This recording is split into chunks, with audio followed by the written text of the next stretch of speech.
కాపర్లకి నా హృదయపూర్వక వందనాలు. దేవునికి మహిమ కలుగుగాక.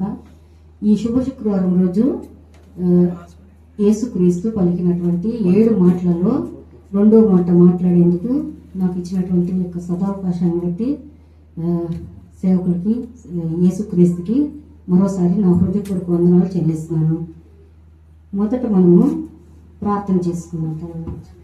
మహోన్నతుడ, మహాగణుడ, ఆత్మస్వరూపి, జీవం గల దేవ యేసయ్య, ఇదిగో తండ్రి నాయన, ఈ రోజు శుభ శుక్రవారం రోజు మీ సన్నిధిలో మీ సముఖంలో నిలబడి మీరు మాట్లాడినటువంటి సిలువలో పలికిన 2వ మాట మాట్లాడేందుకు ధ్యానించేందుకు నాయన మీరు ఇచ్చినటువంటి యొక్క తరుణాన్ని బట్టి వందనాలు కృతజ్ఞతాస్తులు తండ్రి దేవా యేసురాజ. అయ్యా నాయన, మరి మాట్లాడేటప్పుడు ఈ వాక్యాన్ని చెప్పేటప్పుడు నాయన నాకు జ్ఞానాన్ని వివేకం పరిశుద్ధాత్మని నడిపింపును కూడా దయచేసి నన్ను మీ శిరోచాత్మ మరుగుపరిచి మీరే మాట్లాడి నైనా మీ కృపలో మీ కృపాక్షేమములు నాకు దయచేయమని వేడుకుంటున్నాను తండ్రి. సమస్త స్తుతి మహిమని అప్పగించుకుంటున్నాను దేవాన్ని. ముందు మనము లూకా సువార్త 23వ అధ్యాయము 43వ వచనము చదువుకుందాం.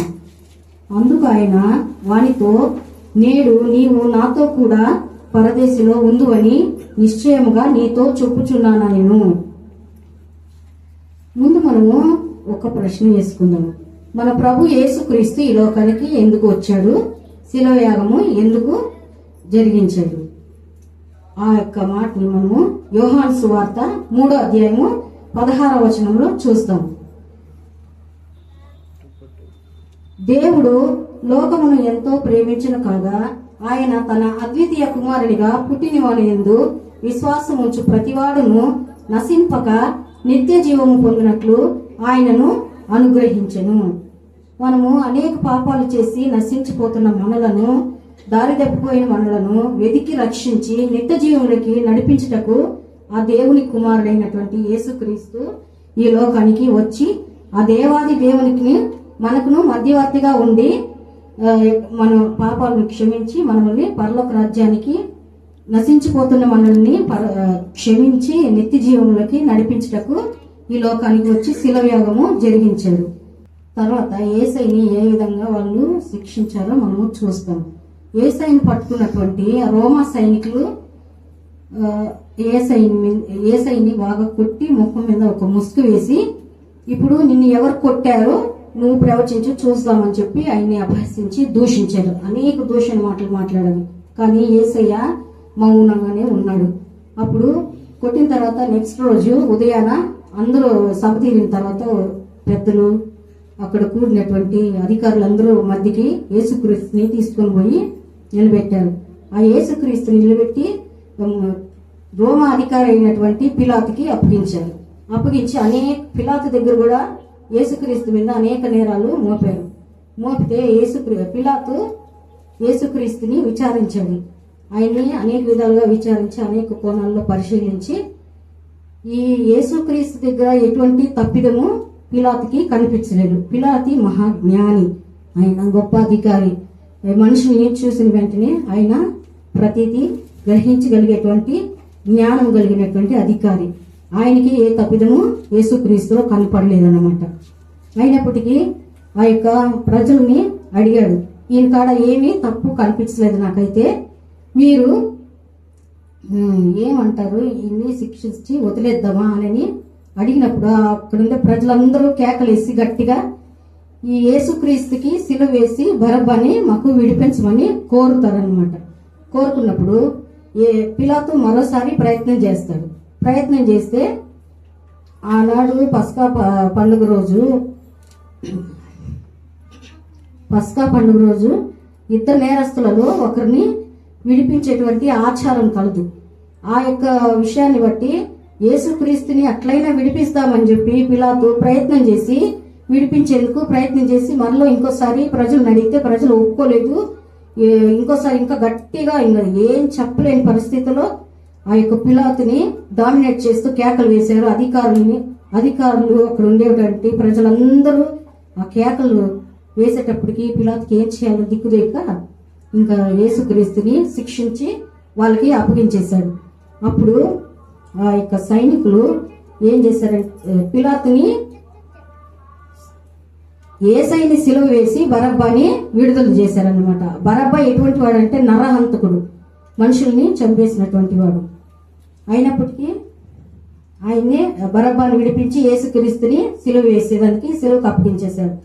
అధికారులు సైనికులందరూ పోయి యేసుక్రీస్తుని కొట్టి వీపు మీద దున్ని ఆ యొక్క కొరడాలతో కొట్టినప్పుడు వీపు అంతా చారలు చారలుగా దున్ని రక్తపు బొట్టు శరీరం అంతా రక్తపు ముద్దగా మారిపోయింది.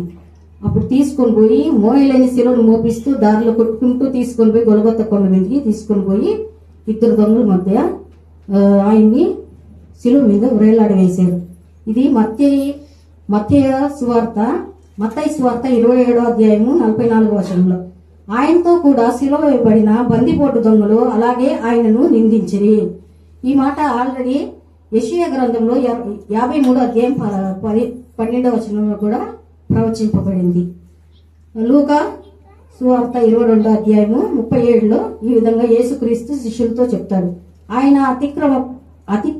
అక్రమకారులలో ఒకనిగా ఎంచబడెను అని వ్రాయబడిన మాట ఆయన యందు నెరవేర్చబడింది. అక్కడ ఎట్లా యెషయా గ్రంథంలో ప్రవచించారో అదే విధంగా లూకా సువార్తలో శిష్యులతో చెప్పినప్పుడు ఆ మాట ఇద్దరు దొంగల మధ్యలో యేసుక్రీస్తుని సిలువ వేసినప్పుడు ఆ మాట అట్లాగే